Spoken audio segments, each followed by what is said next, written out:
Hello, hello. Dimanche. Dimanche, ça va être le 2. C'est ça, ça va être, oui, c'est ça. Dimanche, non, 1er juillet, 3 juillet, pardon. Dimanche 3 juillet 2022. Bonsoir. Un plaisir de vous voir.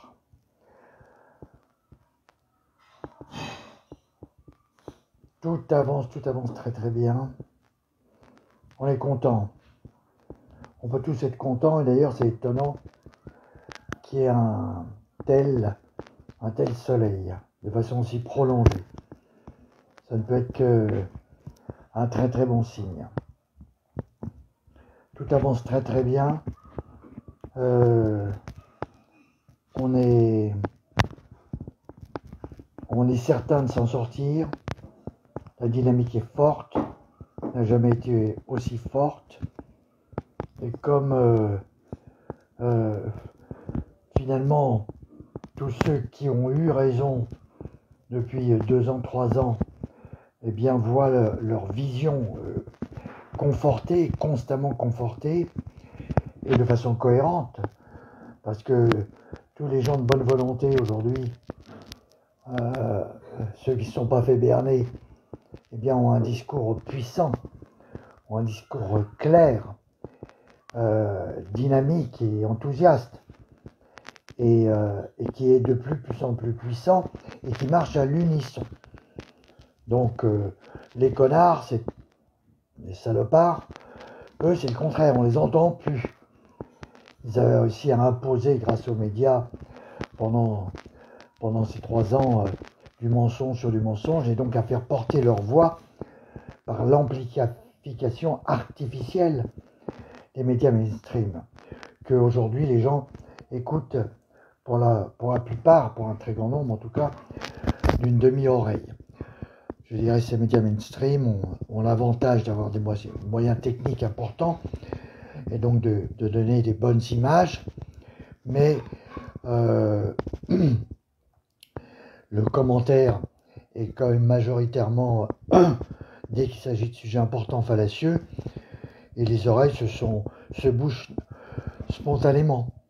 Donc ça veut dire on va pas écouter je dirais les bêtises qui sont racontées, qui sont toujours aussi incohérentes et aussi discernables quant à leur degré de véracité. Donc aujourd'hui, il y a un équilibre très fort entre les médias mainstream et les réseaux sociaux, en particulier Facebook, qui reste quand même la plateforme la plus dynamique, même s'il y a de la censure, mais une censure qui est, je dirais, un peu régulée, parce qu'ils n'ont pas trop envie non plus de se suicider économiquement, de voir leurs actions et leurs valeurs boursières s'écrouler. C'est pas un plus, hein. C'est quand même le minimum à conserver. Donc on sent qu'il y a effectivement des directives, mais qu'elles ne sont pas trop appliquées, et qu'elles sont appliquées avec comment dire, une certaine légèreté, simplement pour que cette plateforme conserve son avantage. Sinon les autres plateformes pourraient prendre le dessus. Donc c'est pas l'intérêt, quoi. Donc et puis il n'y a pas, encore une fois, il n'y a pas que des imbéciles. Je veux dire, ils sont bien conscients eux-mêmes, ils savent lire. Donc les instructions sont données effectivement pour censurer, mais on sent bien que ceux qui les appliquent ne sont pas forcément d'accord, et donc le font avec en douceur, quoi. Je veux dire, pas trop fort. Voilà, donc ça, là on a un équilibrage, on a des belles images faciles à voir sur les médias, parce qu'il faut des images, on a besoin d'images, et bon, ces grands médias restent quand même les meilleures équipes techniques, mais ça s'équilibre beaucoup en termes de temps passé avec, les vraies sources d'information maintenant qui sont devenues, en particulier les fils Facebook. Et puis tous ceux qui convergent, voilà, au travers de ça, hein, ça marche. Moi, on sent pas de malaise, de difficultés particulières. Et donc, c'est bien parti. Et on voit mal, encore une fois, comment il pourrait changer de mode de fonctionnement. Et puis, je veux dire, dans le fond, c'est contraire à la liberté fondamentale d'expression qui est plus développée, nettement plus développée aux États-Unis, pour des raisons constitutionnelles, pour des raisons très profondes. Et donc on bénéficie d'une liberté d'expression tout de même qui est supérieure à celle qu'on aurait si on était vraiment, je dirais, contrôlé par la France. Ceux qui pensent que la France doit sortir, finalement se replier sur elle-même, n'ont pas raison. Hein, et la France, chaque pays doit développer et retrouver son identité qui a tendance qui est attaquée, mais la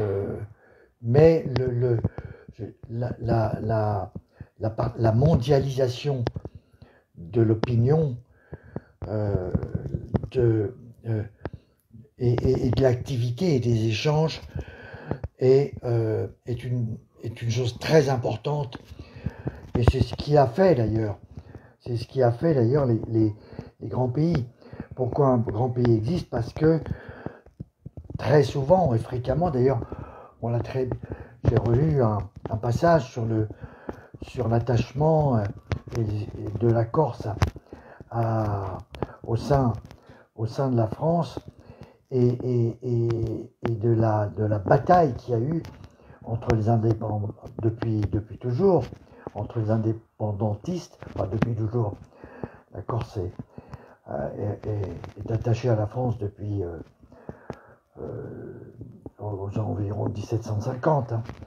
Donc avait été reprise à Gênes, avait été l'objet d'une négociation avec Gênes. Eh bien, au cours du 19e siècle, je crois qu'il y a eu des moments paroxystiques, on va dire, d'opposition entre les partisans de l'indépendance et ceux qui étaient partisans de l'attachement à la France. Et en fait, c'est vrai pour toutes les régions, ça a été vrai pour la Bretagne, ça a été vrai pour l'Alsace, etc. Et à chaque fois, finalement, les partisans de l'attachement l'ont toujours emporté. Pourquoi? Parce que on sait très bien que plus l'entité est réduite et plus en fait elle est soumise à des problèmes de particularisme et surtout des problèmes de pouvoirs locaux et pour dire très très simple, de mafia. Et donc par rapport à ces mafias,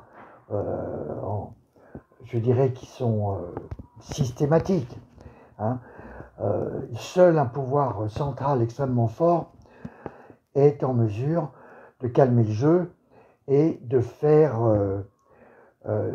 dominer la loi, hein, et de permettre plus de liberté pour les individus, et notamment et en particulier concernant les activités concurrentes.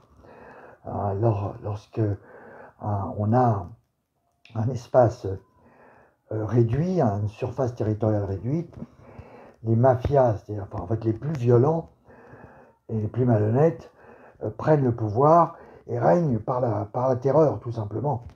et impose par la terreur et s'impose et finalement provoque la pauvreté, quoi.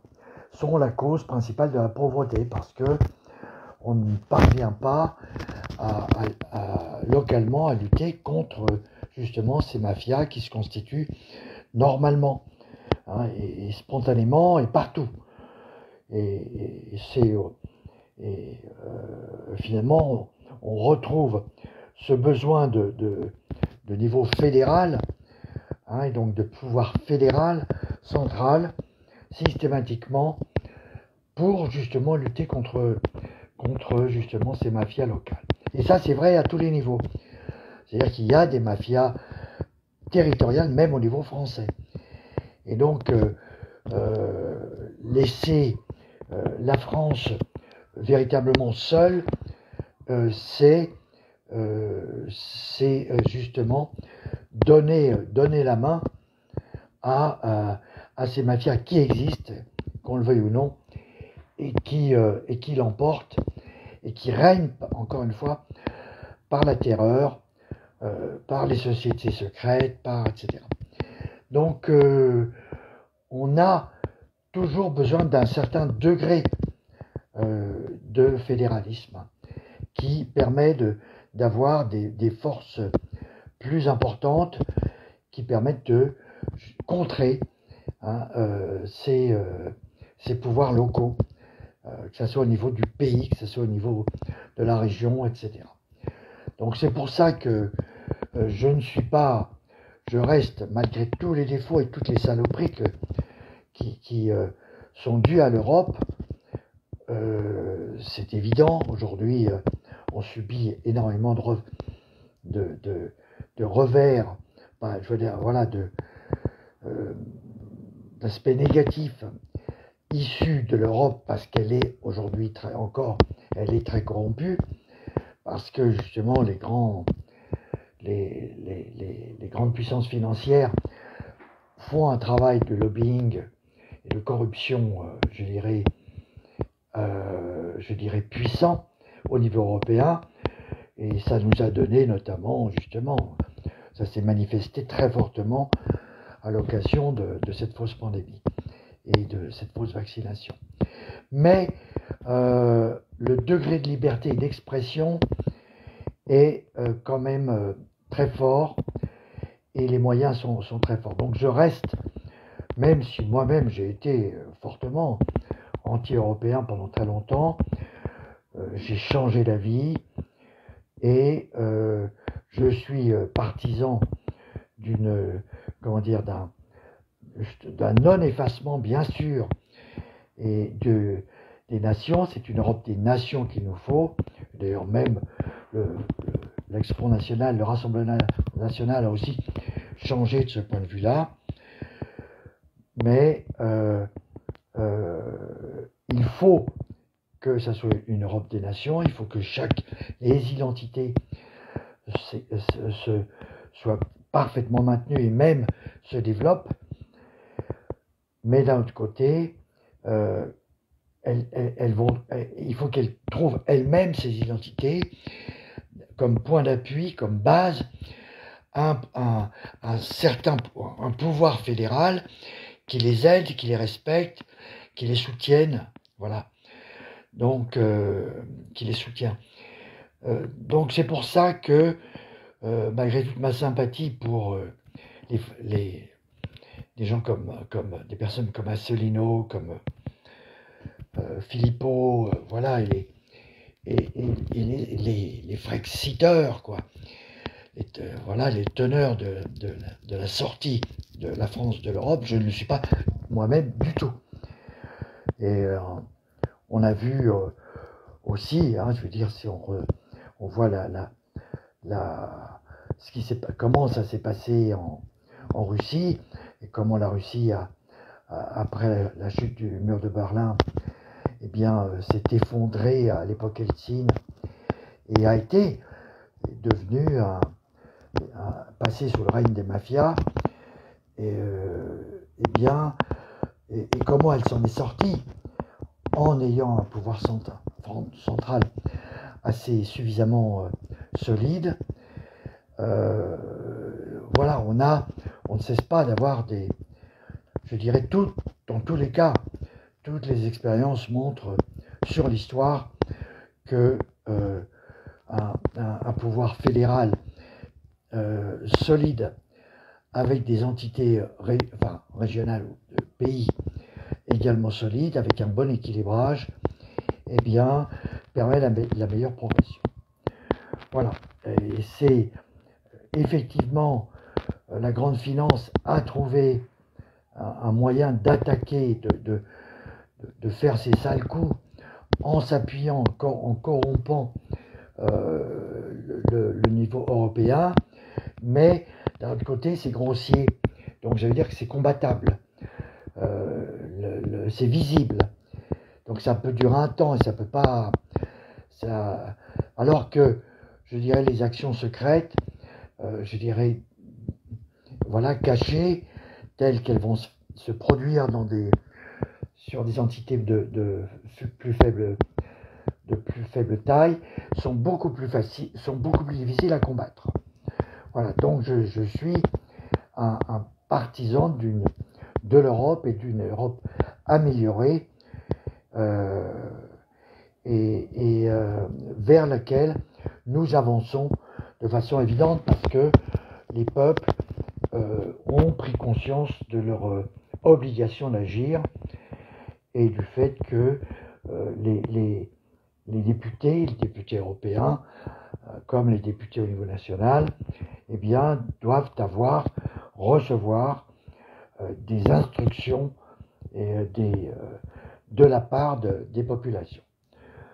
Voilà. Alors, donc, on va aujourd'hui dans le bon sens. Vous verrez, et justement, on le voit bien avec via les réseaux sociaux, les posts Facebook, qui viennent de partout. Encore une fois, c'est quand même, je m'adresse à vous de façon individuelle, voilà, spontanée, donc chacun peut s'exprimer et la censure n'est pas si forte que ça. Donc aujourd'hui, je pense qu'en pratique, Facebook reste en ce moment, en tout cas, et pour survivre lui-même, pour conserver sa capitalisation, même la grande finance a des parts, bien sûr, dans Facebook, notamment, et dans Amazon, etc. Et n'a pas du tout intérêt à ce que ça s'écroule, comme va s'écrouler, en particulier Pfizer. Voilà, Pfizer. Donc, il ne faut pas que ça s'écroule tous azimuts. Non. Je veux dire, il faut quand même conserver quelque chose. Donc, les nouvelles technologies telles qu'elles se développent aux États-Unis, avec ce dynamisme très particulier, eh bien, vont rester quand même une base de valeur minimum nécessaire. Voilà. Donc, c'est business. Il faut tout voir sous l'angle business. Encore une fois, il y en a qui pensent que il y a que les côtés, comment dire, mystiques, satanistes, tatata sont dominants. Pas du tout. C'est tout le contraire. C'est le business qui est roi.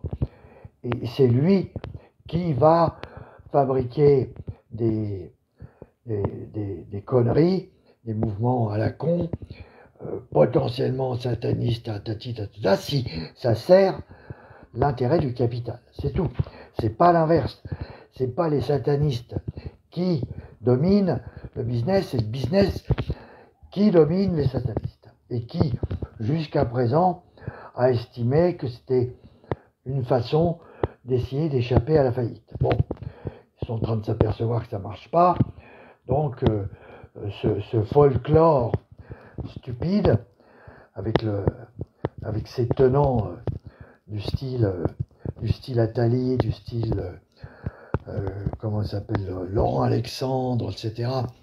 mais aussi Soros et compagnie, et puis Schwab, etc., ces clowns, eh bien, toutes ces tenants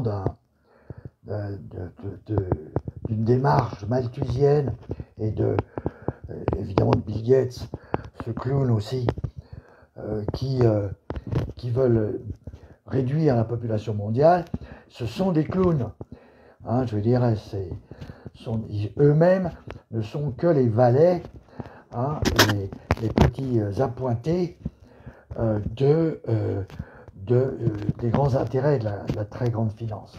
C'est toujours le business qui commande et pas l'inverse. Le business génère du folklore sataniste. Si ils estiment que ça donne quelque chose, que ça peut être rentable, et pas l'inverse. Hein, pas l'inverse. Hein, le business, lui, ne cesse pas. Hein, il est immortel. Hein, alors que les individus, les clowns comme Soros, Attali, Alexandre ou Gates, eux, ils sont mortels. Voilà, ils n'en ont pas pour très longtemps. Voilà, ils sont, je veux dire, comme nous tous. Alors que le business, c'est sur 100 000 ans, quoi. C'est sur des centaines d'années, des milliers d'années. Voilà. Donc, faut pas se tromper. Et le business finit toujours par s'adapter, hein, avec sous une forme ou sous une autre. Et voilà. Donc, c'est pour ça que on a des tigres en papier, quoi. Des gros méchants en papier, quoi, qui ne sont pas si puissants que ça. Et en tout cas, qui sont, je dirais, qui sont des petits pions par rapport aux populations qui réfléchissantes, conscientes, par rapport aux millions de gens bienveillants et doués de raison. Ces gars-là, du style Bill Gates, Attali, etc., ce sont juste sont des attardés mentaux. Hein, ce sont des gens qui ont eu le malheur d'avoir énormément un succès financier très important par le hasard, et essentiellement, hein, plus un petit don de ceci, ouais, il joue bien du tambour, c'est rien, c'est absolument rien. Et donc qui ont été pris par la folie, quoi, la folie des grandeurs, la folie des chevilles qui enflent, la folie de se croire les maîtres du monde, etc. Et qui sont devenus en fait des clowns qui sont totalement ridicules et qui ont perdu le bon sens. Voilà. Alors au contraire, et c'est pour ça qu'on dit les premiers seront les derniers, les derniers seront les premiers, tous ces connards vont dégager très rapidement, bientôt. Hein, ils vont continuer à faire leurs bêtises parce que ils ont pris le pli de faire des conneries. Bill Gates avec ses campagnes de vaccination, tous les azimuts dans le monde entier, qui a tué des millions, des centaines de milliers de gens, qui a des procès au cul partout. Voilà. Voilà, qui peut pas marcher dans la rue, quoi, je veux dire.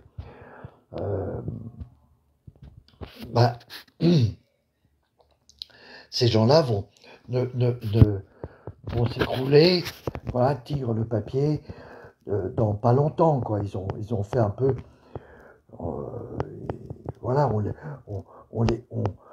on les a vus sortir de leur rôle il y a quelques années.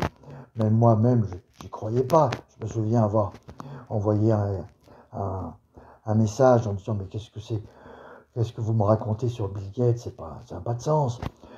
Jusqu'à ce que je m'aperçois qu'il avait effectivement été devenu fou et que voilà, qu'il était passé de l'autre côté, quoi, était devenu fou. Bah, comme souvent, les gens qui se trouvent avec trop de pouvoir, sans contre-pouvoir, eh bien deviennent fous. C'est quelque chose de parfaitement naturel et qui se répète constamment. Hein, c'est des gens comme Bismarck, hein, c'est pas fréquent. Hein, même Napoléon lui-même s'est mis à délirer. Et puis il s'emmerdait, quoi. C'est ça, c'est le problème de Bill Gates. C'est la volonté de devenir un dieu, quoi. Il s'emmerde. Alors qu'est-ce que je pourrais bien faire? Bah lui, c'est... Voilà, Napoléon a terminé misérablement en allant se planter sur la Russie. Voilà, il savait pas quoi faire, tout allait très bien. Bah non, mais comme il s'emmerdait, il a déliré. Bah Bill Gates, c'est pareil, quoi, je dirais. Il s'est mis à délirer, à partir dans les délires de la transhumanité, du transhumanisme et de l'évolution et de la nouvelle génération d'hommes, d'individus, etc., de l'homme-machine, etc.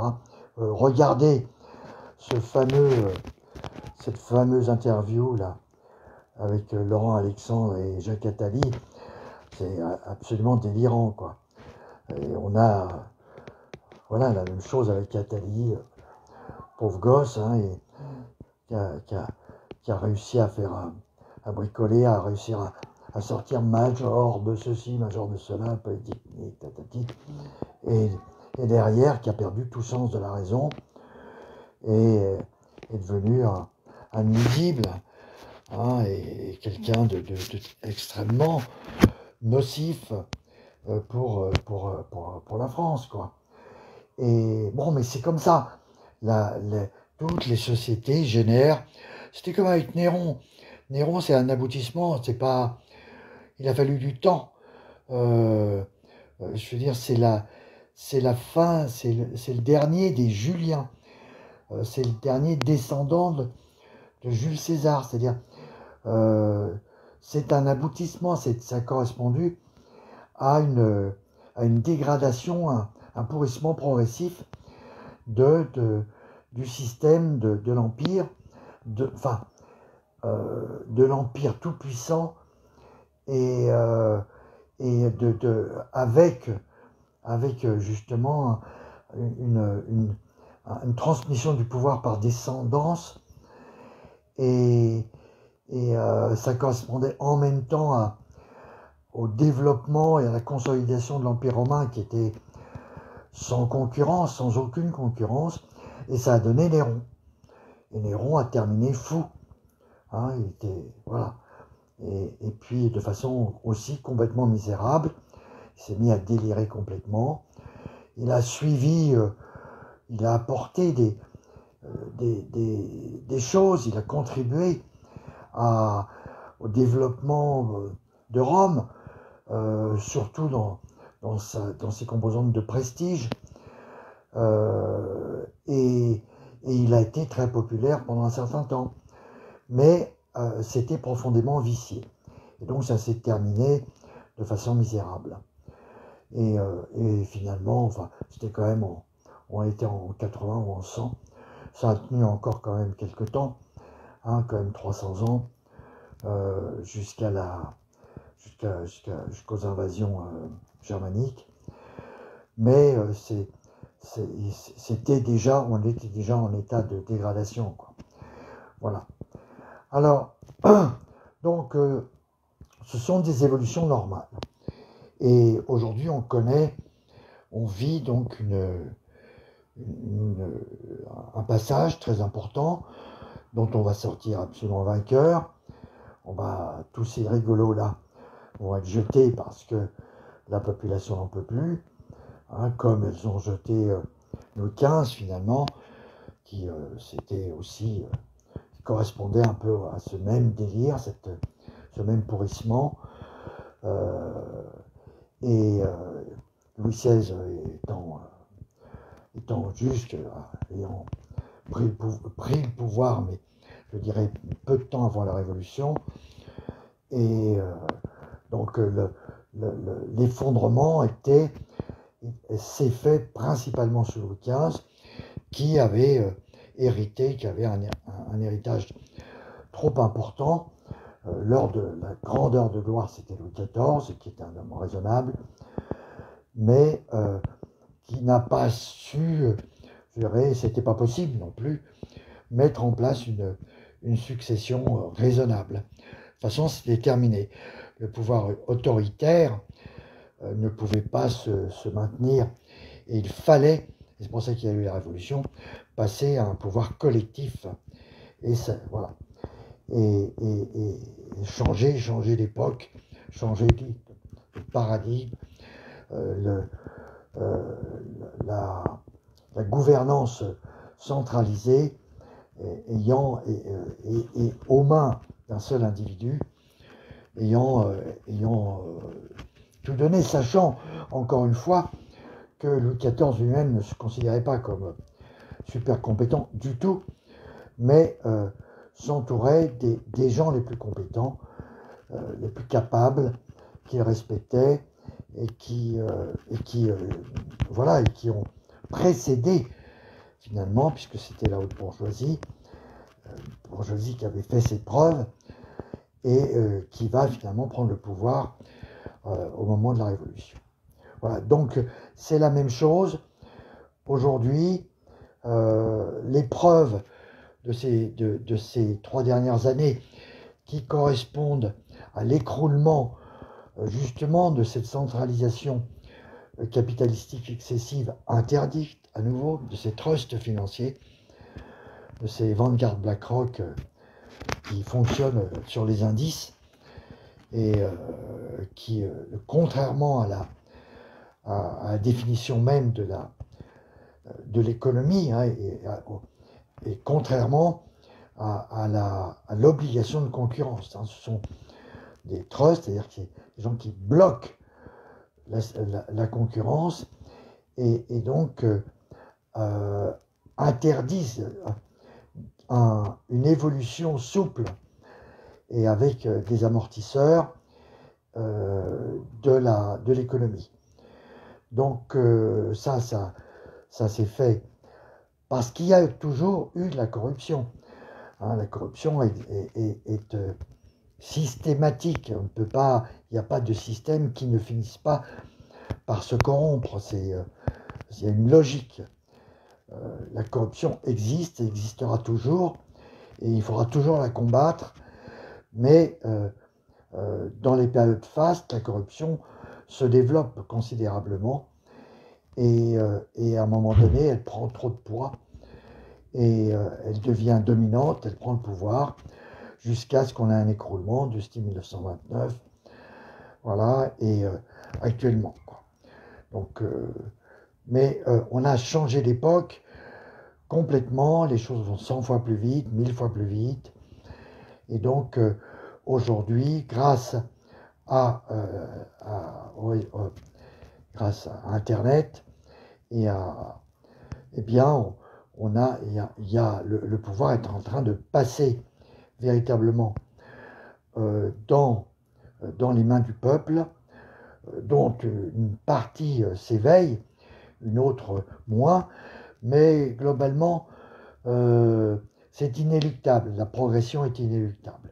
C'est-à-dire même ceux qui aujourd'hui se font piquer, gobent, je dirais, les saloperies là, et les mensonges que les médias mainstream complètement vétustes et sclérosés continuent à promouvoir, eh bien, là, on voit très très bien que c'est terminé, c'est clos, quoi. Il suffit de se promener dans Paris, là, avec cette journée ensoleillée, et on voit bien qu'il n'y a personne qui porte un masque, et il y a 80% des Français qui, aujourd'hui, 80% des Français qui sont opposés à la 4e dose. Donc ça passe plus du tout. Ça passe, voilà, c'est fini. Je veux dire, c'était énorme. C'était un cul-de-sac, quoi. Donc c'est terminé. Personne, il y a encore des gens qui vont se faire, voilà, un peu tester. Ce test PCR, c'est de la merde. Ça sert absolument à rien. Hein, Antigénix, même chose. Ça ne sert à rien de se faire tester. Mais ils arrivent quand même à maintenir cette obligation. En ce moment, bon, ça va partir.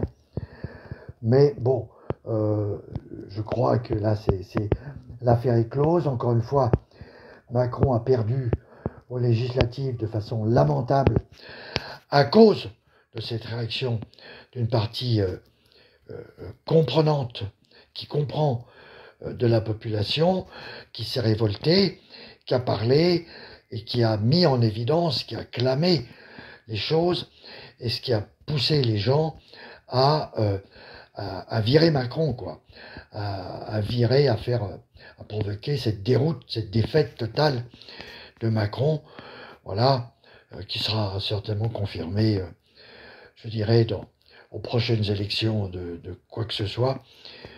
Voilà.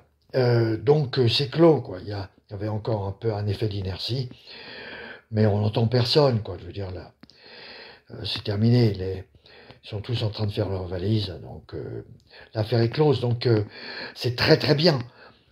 C'est une victoire dans un temps relativement réduit. Et sur cette base, donc il faut voir que en fait tous ceux qui sont bagarrés dans l'ombre, eh bien aujourd'hui, grâce à cette vague victorieuse, eh bien émergent complètement. Hein, je veux dire, Asselineau n'a jamais été aussi tonique et dynamique. Philippot, c'est pareil. Les gens corrects du Rassemblement national et ceux de LFI aussi. Hein.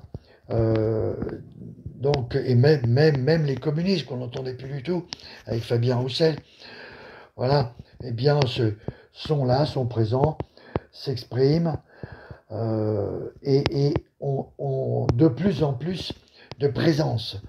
Donc ça, c'est extraordinaire, parce que comme en face, ils n'ont plus rien à dire, et que tout ce qu'ils disent est considéré comme de la merde, et n'a aucun sens, ni queue ni tête, personne ne les écoute. Et donc finalement, ça fait émerger d'autant plus justement les gens solides, les Orion-Caude, les Péronne, voilà, qui n'ont qu'un seul discours, qui est beaucoup plus facile. Mentir tout le temps, on s'en sort pas, c'est beaucoup trop compliqué. Dire la vérité, c'est tellement plus simple. C'est 1000 fois plus simple. Donc, et vous n'avez pas de raison, l'expression de la vérité, elle est tout le temps plus forte. Elle est tout le temps, elle se consolide tout le temps. Et par contre, l'expression du mensonge, il se noie dans sa merde en permanence, il s'enfonce dans sa merde, dans ses sables mouvants. Voilà, donc on a une évolution extrêmement forte, et il ne fait pas de doute. Moi, vraiment, si on compare l'état des rues, des jardins publics, etc., par rapport à il y a 1 an ou 2 ans, à l'époque du confinement, on est passé de l'enfer au paradis, quoi. Les gens sont tous sortis, donc personne, il n'y a pas un masque. Il y a une personne sur 100 qui met un masque, quoi. Et on le remarque de très loin. Non, les gens sont là, rigolent, s'amusent, en profitent, et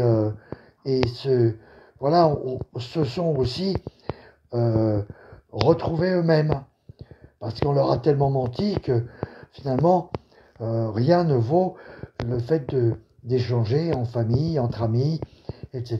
Là au moins on a des gens qui sont pas là pour vous nuire et vous mentir en permanence. Donc ça a aussi provoqué un resserrement et un solide.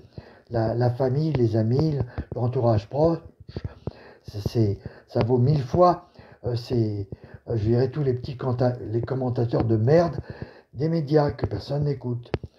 Hein, voilà.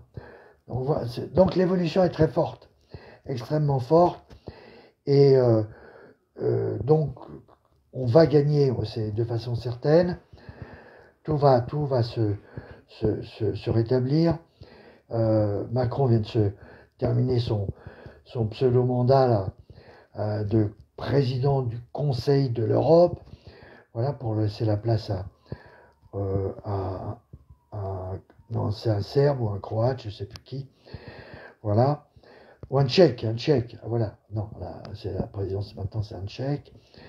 Donc c'est pareil, là. Il y aura d'autant moins de médias. Chaque fois maintenant qu'on le voit, on le voit qui baisse les yeux. Hein. Il disparaît complètement, quoi. Il n'y a plus rien à dire. Tout le monde parle sauf lui. Il est là.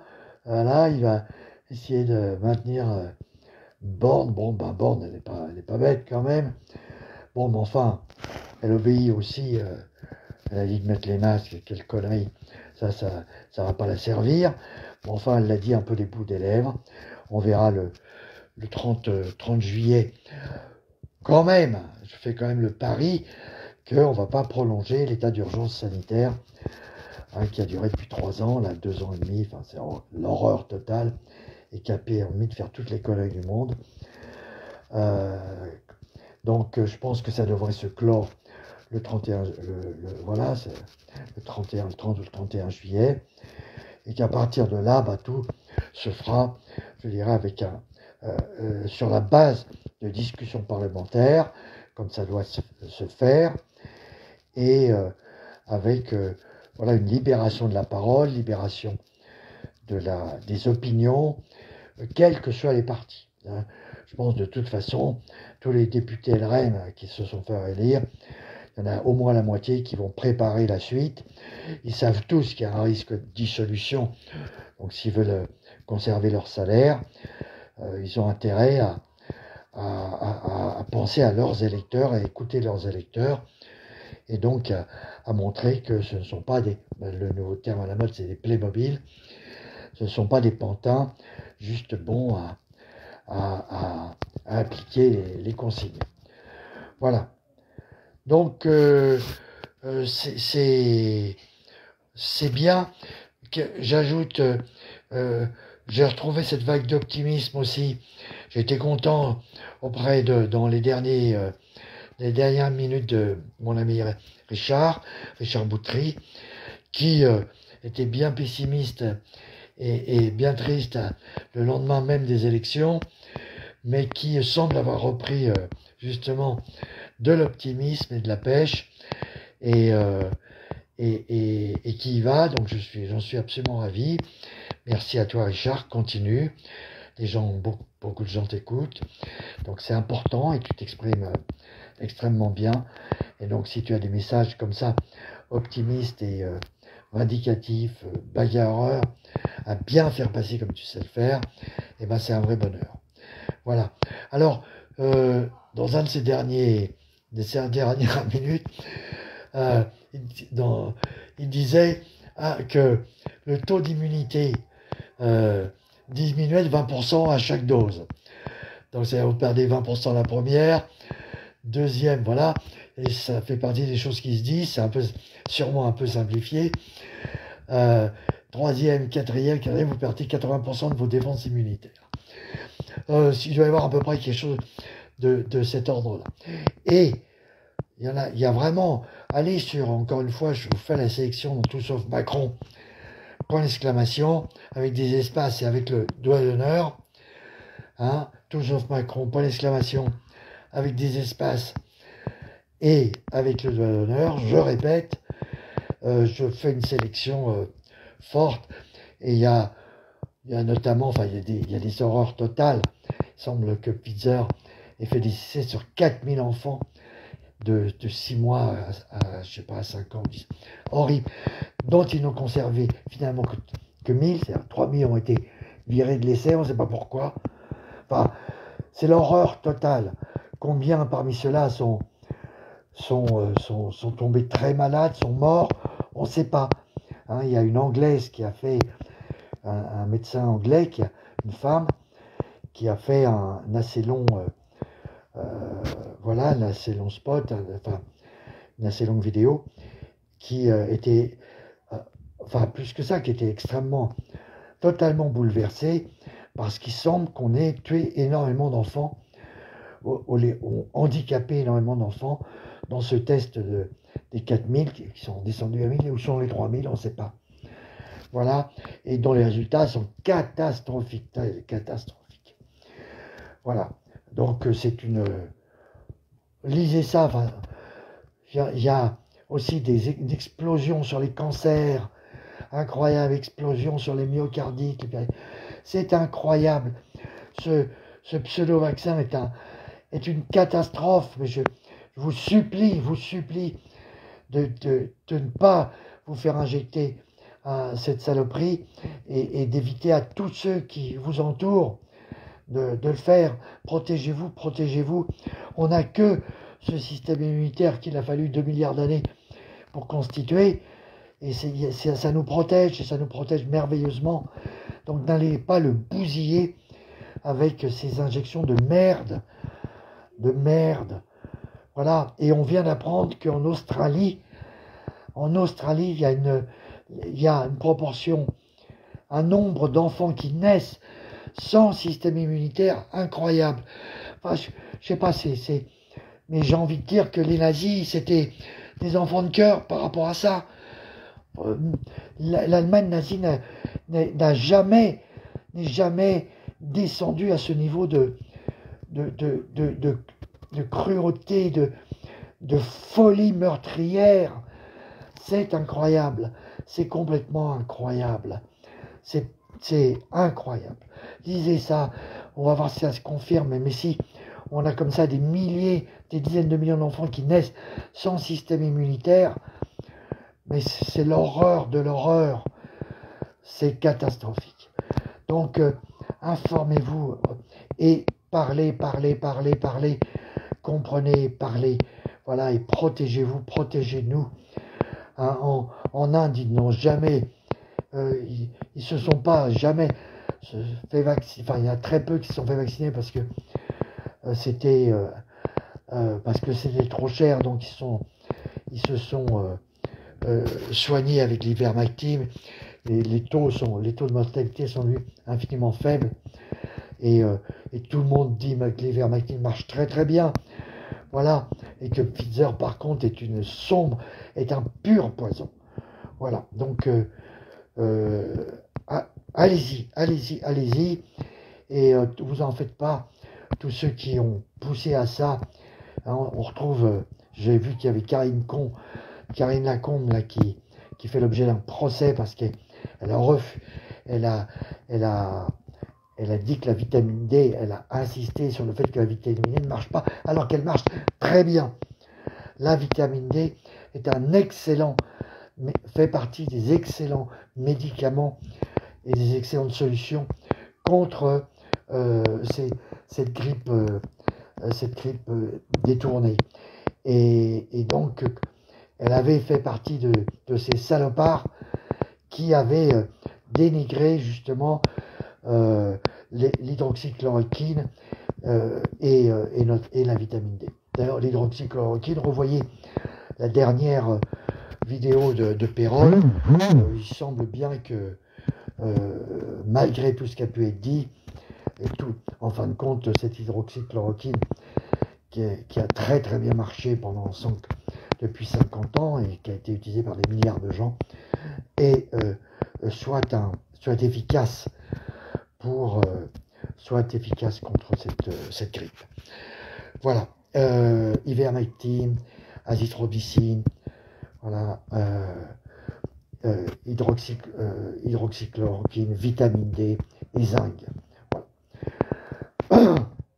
Voilà. Donc, il faut tenir, tout va dans le bon sens. On sent que les journalistes on commence à avoir peur quand même, parce qu'ils ne sont pas complètement idiots, donc ils sont capables de comprendre tout ça, et ils commencent aussi un petit peu à préparer leurs arrières et à limiter la casse, quoi. J'ai vu un post de Jean-Claude Bourret qui a toujours été correct, et c'est pour ça qu'il s'était fait virer il y a une vingtaine d'années, mais on le voit revenir, donc j'en suis ravi. Bonjour Jean-Claude Bourret. Pujadas est assez... ça fait un moment qu'il prend ses précautions, et qu'il essaye de se battre un peu pour la vérité. Oui, quand même. Donc c'est bien, c'est très bien, bravo à Pujadas. Pro, là, du côté de C8, bon, bah, il se déchaîne. Donc ça va, on avance très très bien. Du côté de touche pas à mon poste de comment s'appelle-t-il, enfin bref, bien, enfin voilà, trop de mémoire. Ça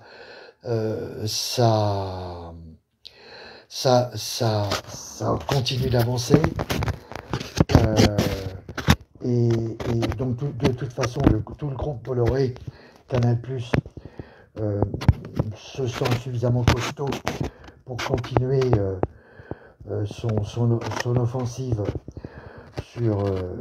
contre la fausse vaccination, que ça soit chez Pro ou sur Touche pas à mon poste. Et Jean-Marc, non, c'est Marc Doyer,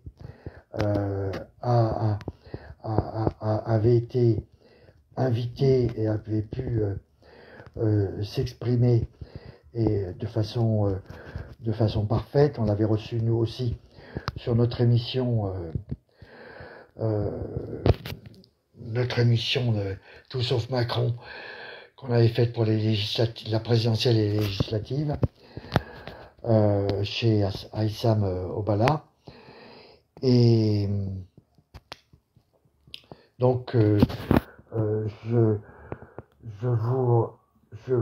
vous recommande de suivre toutes justement cette contre-attaque qui est de grande qualité. Marc Doyer a fait dont l'épouse est décédée, vous vous souvenez, de Creutzfeldt-Jacob, qui a été déclenché par cette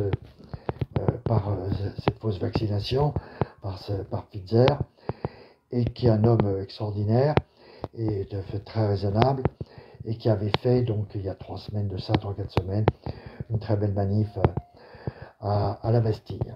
Donc Marc Doyer, très bien, suivez Marc Doyer, il est très sincère, il est dynamique, il est proche de je crois que c'est Myriam Paloma, et donc je cite aussi toujours Sud Radio, qui lui aussi contre-attaque bien. Il a reçu dernièrement Orion Code, Alexandra, qui a fait tout à fait un bon point. Voilà. Et Berkoff est magnifique et très déterminé. Donc tous ces acteurs qui ont lutté, eh bien, qui se retrouvent aujourd'hui libérés, ont le vent en poupe complètement, ont le vent en poupe et éclatent, deviennent, voilà, comme tout leur donne raison, eh bien, ils sont dans leur phase croissante en termes de popularité, et donc on en est encore à 20% de ce qu'ils vont pouvoir justement projeter, exprimer, et donc ça va être extraordinaire, quoi. Ça va être extraordinaire. Asselineau n'en finit pas, Philippot c'est pareil. Donc tiens, voilà. Touche pas à mon poste, c'est Hanouna, qui s'est toujours bien comporté, qui ne s'est pas fait vacciner, qui a refusé de faire vacciner sa famille, et dont les parents, dont le père médecin a dit mon fils ne te fais pas vacciner, etc. Et donc qui a bien lutté de ce point de vue-là, qui a donné la parole aux gens, qui l'a donné à Boutry, qui l'a donné à Lalanne, qui l'a donné, etc. Donc la dynamique médiatique est très très bien partie. Le groupe Bolloré va en avoir tous les bénéfices, parce que les gens auront vu qu'ils n'ont pas, contrairement à France Info, Antenne 2, TF1, ils n'ont pas courbé les chines et se sont pas vendus à Pfizer, à Big Pharma. Donc, il va en sortir, je dirais, extrêmement gagnant. Voilà. Et c'est grâce à vous. Hein. Si vous n'aviez pas voté en masse pour virer Macron, la situation aurait été catastrophique. Donc, c'est votre travail, c'est le travail de chacun de vous qui paye. C'est vous qui gagnez et vous avez des gens à votre service qui sont prêts à porter la parole très fort, mais ils sont à votre service. Et donc il faut travailler ensemble. Il faut qu'on continue à travailler tous ensemble et on va réussir très très bien. Encore une fois, les députés européens, etc., sont à votre service. Tout dépend de votre volonté à redresser les choses. Si le peuple, si nous avons la clairvoyance et le courage de nous battre, eh bien, c'est parti, la chaîne de communication, elle est en place. Nous avons les haut-parleurs, nous avons les vedettes qui sont là à votre service pour parler très fort. Voilà. Donc, encore ce dimanche 3 juillet, une note d'optimisme et d'encouragement qui est, qui correspond à ce sentiment de, vous voyez, il y a marée basse et il y a marée haute. La marée, elle monte, là. C'est merveilleux. On sort, voilà, on a largué la marée basse. On est en train de monter. Et voir tous ces gens joyeux et tous ces enfants qui courent, voilà, dans les jardins, on a la preuve de cette révolution, de ce changement total, de cette sortie de l'enfer, des ténèbres et de la victoire à portée de main en continuant comme ça. Et ben, ce sera tout pour ce soir parce que le temps passe vite. Je vous embrasse et go, go, go. Bisous.